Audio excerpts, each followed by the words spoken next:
দেখতেই পাচ্ছ টমেটো আর আদা এটা পেস্ট করে নেব।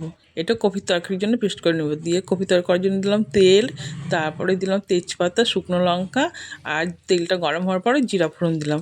দিয়ে ভালো করে নাড়াচাড়া করছি। দেখতেই পাচ্ছ ধোঁয়া ওঠা ওঠা হয়ে গেছে। এবার দিয়ে দিলাম মাছের মাথা। আজকে মাছের মাথা দিয়ে বাঁধাকপির তরকারি করবো, সেটাই তোমাদের সঙ্গে শেয়ার করব।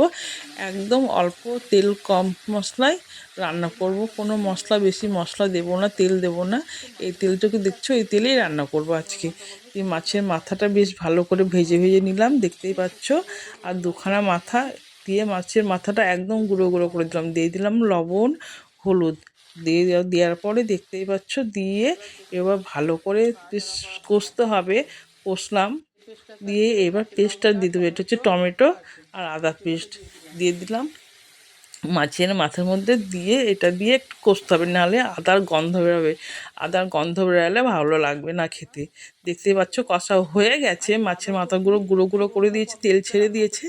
আর কপিটা আমি সেদ্ধ করে রেখেছিলাম আগে, দিয়ে কপিটা দিয়ে দিলাম তেলের মধ্যে। দিয়ে এবার ভালো করে এবার নাড়াচাড়া, মশলাটা যেহেতু লেগে গেছে একটু, ভালো করে নাড়াচাড়া করতে হবে। আর কপির যে জলটা বেরাবে সেই জলটাতেই কপিটা মজে যাবে। দেখতে পাচ্ছ আমাকে এক্সট্রা আর কোনো জল দিতে হবে না। এবার ভালো করে কষবো একদম। আর আধখানা আলু দিয়েছি, বেশি আলু দিইনি। আলুটা দিইনি। এই যে দেখতে পাচ্ছ ফুটছে খুব সুন্দর। আর এই যে একদম নাড়াচাড়া করছি আমি, কপি তরকারিটা নাড়ছি। আর কোনো রিচ না, একদম হালকা। দেখতেই পাচ্ছ কটটুক তেল দিলাম, তোমাদের সামনেই যেটা দিয়েছি সেটাই, সেই তেলটাই দিয়েছি। আর কোনো মশলা দিইনি। শুধু নামানোর আগে একটু ভাজা মশলা দেব, জিরা গুঁড়ো আর চন্দনী গুঁড়ো, সেই মশলাটাই দেবো। তো দেখতেই পাচ্ছ এই যে কষছি। আর বাঁধাকপির তরকারি যত কষবে তত ভালো লাগবে খেতে, টেস্টি হবে। আর আমি কষতে থাকছি, দেখতে পাচ্ছ বেশ সুন্দর করে না কষলে ভালো লাগবে না। আর রান্না মানে একটু সুন্দর হবে, ভালো হবে খেতে, তবেই না খেতে ইচ্ছে করবে। খারাপ হলে তো খেতে ইচ্ছে করে না, সত্যি কথা বলতে। যাই হোক, কপিটা হয়ে এসছে। এবার দেখতে পাচ্ছ, এবারে চন্দনী আর জিরা গুঁড়োটা দিয়ে দিলাম, আমি হালকা মশলা দিলাম।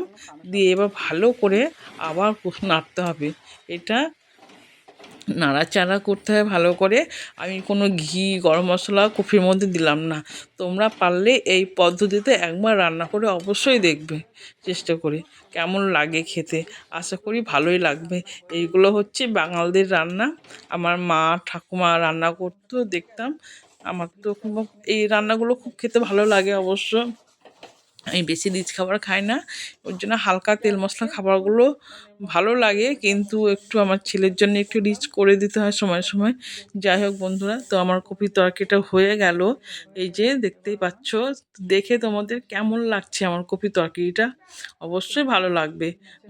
দেখে মনে হচ্ছে খেতে ভালো লাগবে। তা তোমরা একবার ট্রাই করে দেখবে, আমার তো ভালো লাগবেই। আর নিজে রান্না করলে হয়তো মানে ভালো লাগতে পারে, না পারে, কিন্তু যেটা ভালো সেটা ভালো, খারাপ হলো খারাপ, আমার কাছে তাই।